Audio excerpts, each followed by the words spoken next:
యోగి ఆదిత్యనాథ్ గారు 2,500 కోట్లతో కేవలం శ్రీరాముడు మాత్రమే ఉన్న విగ్రహాన్ని ఆయన ఏర్పాటు చేస్తున్నారు. ఇవాళ 2026, అది 2017.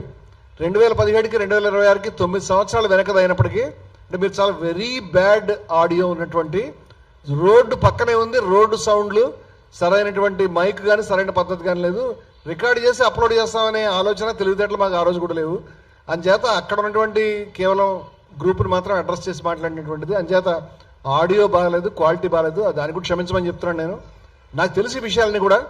అయితే ఇవాళ కేవలం నన్ను పిన్ చేయడానికి మీరు ఈ ఆడియో ప్లే చేస్తూ ఉన్నారు, వీడియో ప్లే చేస్తూ ఉన్నారు, దాంట్లో సెలెక్టెడ్ క్లిప్పింగ్ని. ఇప్పుడు నేను చెప్తున్న విషయం ఏంటంటే బ్యాక్గ్రౌండ్లో ఈ రాముడి విగ్రహం 2,500 కోట్లతో ఈ రోజు కూడా సాకారం కాలేదు. ఈ రోజు కూడా ఆదిత్యనాథ్ గారు పెట్టలేదు, బహుశా పెడతారు. నా ప్రొటెస్ట్ ఏమిటంటే భారతదేశంలో ఇప్పటిదాకా సింగిల్గా ఉండేటువంటి రాముడి విగ్రహాన్ని ఎవరు పెట్టలేదు. మీరు వెళ్ళి చూడండి, అయోధ్య ఆలయాన్ని పక్కన పెడదాం, నేను దాన్ని విమర్శించదలుచుకోలేదు. కానీ ఒంటిమిట్టలో కానీ భద్రాచలంలో కానీ మీ ఊర్లో కానీ ఎక్కడైనా కానీ రాముడు, సీత, లక్ష్మణుడు, భరతుడు, హనుమంతుడు, అది పట్టాభిషేక సన్నివేశం, లేదా రాముడు, సీత, లక్ష్మణుడు నిలబడి ఉండగా కింద హనుమంతుడు కూర్చుని దండం పెట్టుకునేటువంటి సన్నివేశం ఎక్కడైనా అదే ఉంటుంది. హనుమంతుడి విగ్రహాలు ఉంటాయి, ఒక్కడే ఉన్నది. ఎందుకంటే ఆయన గోటక బ్రహ్మచారి ఆ కథ ప్రకారం. అందువల్ల హనుమంతుడి విగ్రహం పెడతారు కానీ రాముడు ఒక్కడే ఉన్న విగ్రహం పెట్టరు. ఆ ట్రెండ్ వస్తుంది కాబట్టి దాన్ని అడ్డుకోవాలనుకున్నాం. ఎందుకు అడ్డుకోవాలనుకున్నాం అంటే ఇది మన మతం కాదు, మన సంప్రదాయం. దక్షిణాదిలో మేము అటువంటిది చూడలేదు. దక్షిణాది వ్యక్తిగా, జై సీతారామన్ చెప్పగలిగేటువంటి వ్యక్తిగా, సీత ప్రాధాన్యత తెలిసిన వ్యక్తిగా, సీతకు జరిగిన అన్యాయాన్ని మాట్లాడేటువంటి ఉద్దేశంతో నేను ఈ మాటలు చెప్తా ఉన్నాను. రాముడు, సీత కలిసి పెట్టుంటే నేను చాలా సంతోషపడేవాడిని. కానీ అయోధ్యలో పెట్టలేదు. కానీ ఈరోజు ఇటువంటి విగ్రహాలు చాలా చోట్ల పెడుతున్నారనే విషయం మన మతం మారిపోతుంది. రాముడిని ఒక్కడే ప్రొజెక్ట్ చేసే విధానం కొత్తగా వచ్చింది. గోవాలో రాముడు ఒక్కడే ఉన్నటువంటి పెద్ద విగ్రహాన్ని మోదీ గారే మొన్న ఆవిష్కరించారు. బహుశా ప్రతి ఊర్లో పెడతారు. అంటే మొన్నటి మతం ఇవాళ మతం వేరు. దీన్ని అడ్డుకోవడానికి మేము మాట్లాడుతున్నాం అనేది చెప్పేటప్పుడు సీత గొప్పతనాన్ని ఆన్ బిహాఫ్ ఆఫ్ సీత ఈ ఆర్గ్యుమెంట్ ముందుకు తెస్తున్నాం అనే విషయాన్ని ఒక మహిళా సభలో దీన్ని వాళ్ళు తొక్కిపెడుతున్నారు. ఇక్కడి నుంచి మీరు ఈ విగ్రహం చర్చ, సీత చర్చ వస్తుంది. అది కూడా మీరు కలిపి ఉండాల్సింది అంటున్నాను నేను. అప్పుడే ఆర్గ్యుమెంట్ ఎందుకు చెప్తాం అర్థం అవుతుంది. ఇది మీరు ఈ ఆర్గ్యుమెంట్ దయ ఉంచి చూడండి. ఇది అయిన తర్వాత నేను మొట్టమొదట చేసినటువంటి విమర్శల్లో సమంజసత్వాన్ని గురించి నేను మాట్లాడతాను. వాళ్ళు స్పష్టంగా మహిళలు ఏ విధంగా వాళ్ళు రాముడికి 200 అడుగులు 500 అడుగులు విగ్రహాలు పెడదాం అనుకుంటారు. కానీ అరే సిగ్గులని ముఖ్యమంత్రి, నీకు మాట చెప్తున్నా, దక్షిణ భారతదేశంలో, నాకు తెలిసి భారతదేశంలో కూడా ఒక సంప్రదాయం ఉంది. మీకు తెలుసా, ఈ ఒక్క హిందూ కూడా సీత లేనటువంటి రాముడిని పూజించాడు.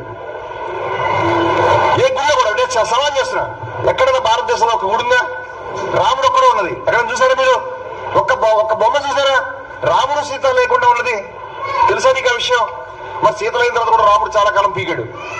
ఆవిడ అడుగులు పంపించిన తర్వాత కూడా ఈ యజ్ఞాలయాలు చేశాడు, రామరాజ్యాన్ని పరిపాలించాడు. మరి ఎందుకు ఆయన బొమ్మ ఒక్కడు పెట్టలే? ఎందుకు పెట్టలేదంటే ప్రజలకు తెలుసు, సీత లేని రాముడికి ఏం విలువ లేదు. సీత పక్కన నుంచుంటే రాముడికి ఉంటుంది. జాగ్రత్త గొప్ప పాట రాశాడు, మా జానకి చటాపట్టగా మహారాజు వైద్యవి అనే అద్భుతమైన పాట, గొప్ప ఫెమినిస్ట్ పాట. అది మీరు కావాలంటే ఎప్పుడైనా ఏ సెమన్గుడి శ్రీనివాస గారు పాడిందో ఆ పాట మీద తరించండి. మా జానకి అని అంటుంటే నిజంగా సీత తరఫున గొప్ప ఆర్గ్యుమెంట్ ఆయన చెప్పి, నిజంగా సీత లేకుండా ఉంటే రాముడికి రామాయణం కాదు సీతాయనం. అది సీత కష్టాలకి ప్రజలు కదిలిపోయి, సీత బాధలకి బాధపడి, సీత యొక్క స్థైర్యానికి, సీత యొక్క సంయమనానికి, సీత కమిట్మెంట్ కి నీకు వాల్యూ వచ్చిందంటే నువ్వు చేసిన గొప్ప పనులకు నిప్పుల్లో దూకు, ఆ తర్వాత నువ్వు బయటికి వెళ్ళు, నీ దాన్ని చూసి దేవుడు అయ్యాడు అనుకుంటున్నావా? ఒక్క ఇంట్లో కూడా మీరు అడగండి పెద్దవాళ్ళని, ఈ ఇన్ఫెక్టెడ్ ఇప్పుడు హిందూ ఫండమెంటలిజం వల్ల ఇన్ఫెక్టెడ్ ట్రెడిషనలిస్టులు కాదు, వారెవరో సరస్వతులు, స్వామీజీలు రోజు టీవీలు చూడడం మానేసి 7 ఏళ్ళు నాకు తెలియదు ఎవరో మీరు టీవీలు చూడడం మారండి ఫస్ట్, ఎందుకంటే పొల్యూషన్ తగ్గుద్ది. అయితే వీళ్ళెవరిని కాదు, నిజంగా పెద్దవాడు ఎవరైనా మీ ఇళ్లలో కానీ ఎప్పుడైనా నేను అడుగుతున్నా అందరినీ, సీత లేని రాముడు అక్కడ చూశారు? మీరు చూసారా? ఎందుకు 800 అడుగులు విగ్రహం పెడతాం? ఇది కాదురా భారతీయత, బేకారుగా అలా చేస్తే పాపం, అరిష్టం. ఆ విధంగా సీత లేని రాముడు బొమ్మ ఎవడన్నా పూజిస్తే అరిష్టాన్ని అన్నారు గతంలో. నువ్వు ఫస్ట్ నీ యొక్క ఉద్యమం గురించి ఇలా నుంచి నాకు బాణం పెట్టుకుంటూ రాముడు బొమ్మ తయారు చేస్తాను. అలాంటి 6 ప్యాక్ రాముడిని ఎక్కడ చూడలేదు ఇప్పుడు దాకా. అవే లేడు ఆడు మా దేవుడు కాదు. We can't recognise. Very sorry, Salman Khan, చిరంజీవిని దాంట్లో పెట్టాలని నువ్వు చూస్తున్నావు. కానీ రాముడు అలా ఉన్నాడు. రాముడు సుకుమారంగా సౌందర్యంగా సీత పక్కన నిలబడి ఉంటాడు. సీత పక్కన నిలబడడం వల్ల వాల్యూ వచ్చింది, లేదా ఏ వాల్యూ లేదు. సీత కథ రాకపోతే రామాయణం ఎవరు చదివే ప్రసక్తి లేదు. జనం ఏం చేయండి, జనం కన్నీరు పెట్టేది. నువ్వు లోక సినిమా చూడు, ఏం చూడు, సీతమ్మ వారి గురించి బాధపడతారు. వేరే ఏమీ లేదు దాంట్లో. సీత లేని రాముని పూజిస్తే అరిష్టం అని పెద్దలు ఎప్పుడు తెచ్చుకున్నారు. ఎవరు దేవుడు నువ్వు తెచ్చుకో కావాలంటే చర్చ. నువ్వు మొట్టమొదటిసారి నీ యొక్క మందిర ఉద్యమం వచ్చినప్పుడు రాముడు బొమ్మ పెట్ట మొదలెట్టు ఇవాళ మొత్తం జనాలు కనిపించేస్తున్నారు. మేము అడుగుతున్నాం, భారతీయత నీకు గుడ్డు ఏం తెలియదురా, హిందూ మతం అసలు తెలియదు, అదే కూడా తెలియదు నీకు. నీ ఉన్నది మురికే మేము నాలట్లే, నువ్వు మొత్తం మురికి ఇంకా పూర్తి డ్రైనేజ్ కింద మారుస్తున్నావు, ఇంకా ప్యూరిఫై చేయడానికి వీలైన పరిస్థితి చేస్తున్నావు.